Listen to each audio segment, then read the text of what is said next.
Welcome back for another great episode of video on CowboySportsNews.com.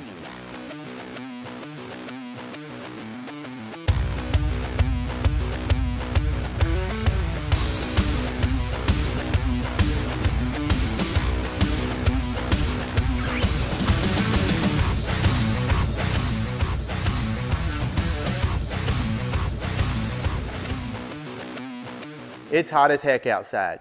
95 degrees, 90% humidity. Man, you gotta love the Texas Gulf Coast in the summertime. Welcome to the Casa de Jeffrey here. We decided to do a little indoor shooting while I wait for my wife to come pick me up for a wedding reception. She never misses a wedding, I never miss a reception, so I guess you could call us even. A couple of weeks ago, my wife and I traveled to LaGrange, Texas to visit with Saxon and Tadpole Beck of IROC Rodeo Company. They recently just finalized the purchase of Lancaster Rodeo Company of Fairfield, Texas. I've known Saxon and Tadpole for over 15 years. I know they're both men of their words, and only good things are going to come out of this merger. I wish them the best in their endeavors in rodeo for the next couple years, and look for good things to come out of them in the future. I hope you enjoy our little visit we had with Saxon and Tadpole, and as they talk about some of their animals that they enjoy and the plans they have for IROC, Lancaster Ranch and Rodeo. I'm here with Saxon and Tadpole Beck of IROC Rodeo Company. They just recently purchased the Lancaster Ranch and Rodeo out of Fairfield, Texas. The new name is IROC, Lancaster Ranch and Rodeo. And you want to tell me a little bit about the purchase? Well, I was talking with Ray about some other things one day, and it just came up, and I asked him if he was going to stay doing the region rodeos, the amateur rodeos, and he said, well, he didn't know what he was going to do. He'd consider selling, and I just said, well, if you ever want to sell, holler at me. And I was thinking 2 or 3 years from now, and it was 2 or 3 weeks. He called me back and keep your mouth shut next time. Yeah, and we lucky enough to move some things around and rob Peter and pay Paul, and we got the deal done. And I tell you what, it is a heck of an opportunity for us to buy out a rodeo company with the stature and the history that they have. And it was some really good rodeos, Katy and Brenham and Louisville and Cleveland, San Saba. I mean, just every rodeo that came. Columbus. Every rodeo is a good rodeo and has the potential to even be better. And with the purchase, you purchased his CPRA and UPRA cards, correct? We got the CPRA and the UPRA card, and it was a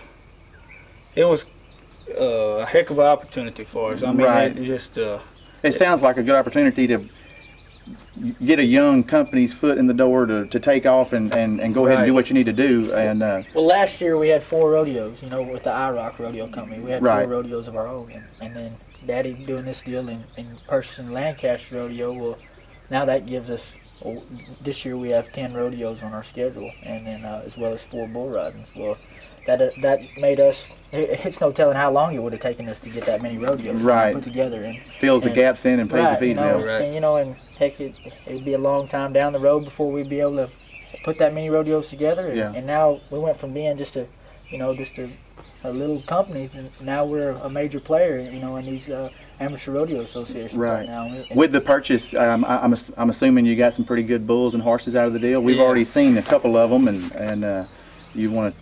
Yeah, we got really, with the purchase of Lancaster, we got some good bulls, a former NFR bull that they had, and a couple of young bulls and an older bull, but real solid bulls. But what we're most proud of is the horses. I mean, we got one heck of a set of saddle bronc horses I mean, these are the horses that they haul to the Lancaster and Pickett Pro Rodeos. Right. And the guys, the horses been to the circuit finals. It's some former CPRA horses of the year, former UPRA horses of the year.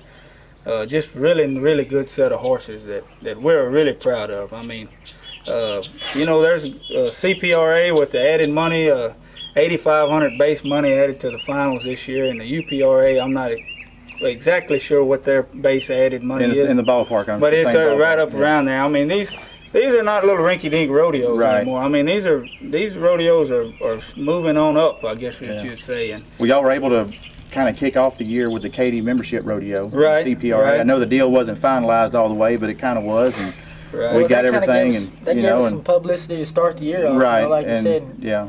And we got a there's lots of guys that were there, and we were lucky enough to have several contestants show up in the horse riding and in the bull riding and in the time events, and they saw what we would have to offer for the rest of the year, and that made a big difference. We had a heck of a set of horses there. The bulls were really good, and I mean it was a really good rodeo. But just so everybody knows, I know this isn't y'all's first rodeo. Y'all been around for a long time. I mean, I remember Tadpole 15 years ago riding calves, slapping his face, getting ready to roll, but tell us what, I mean, you came up from calf riding. Well, I started riding calves whenever I was about 5, and then moved into the steer riding and the junior bull riding, and then up into the bull riding, and I rode a few bareback horses. I was never a bareback rider by no means. Right.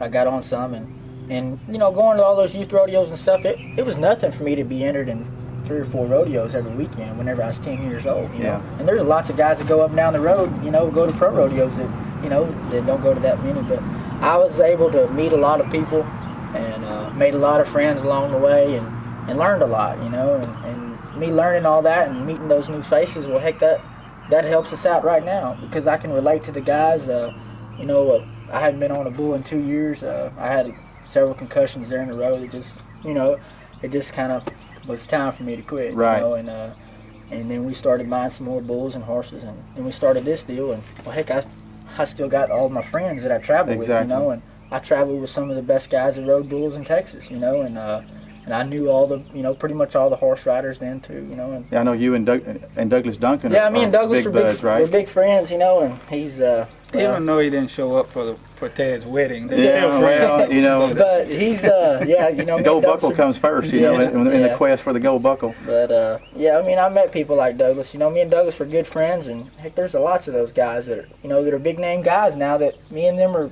tight, good friends, Right. And there's a lot of times whenever we'll have a rodeo, and on Tuesday, whenever the call-in is, we're liable to have 10, 12 bull riders call in, and I'm able to call around and talk to a bunch of friends of mine. My phone is full of bull riders, right. and horse riders, and I can call and get more horse riders and bull riders, and by the end of the deal, I don't ever quit until I get at least 25 bull riders entered, And Saxon, I know you haven't ridden a bull in forever, but long time. I mean, it's not that you haven't been around it all these years. I know you've had a good relationship with Gerald Smith with the Wing Rodeo Company, and Mr. Gerald has helped me a bunch, especially in the horse end of the deal. I mean, he's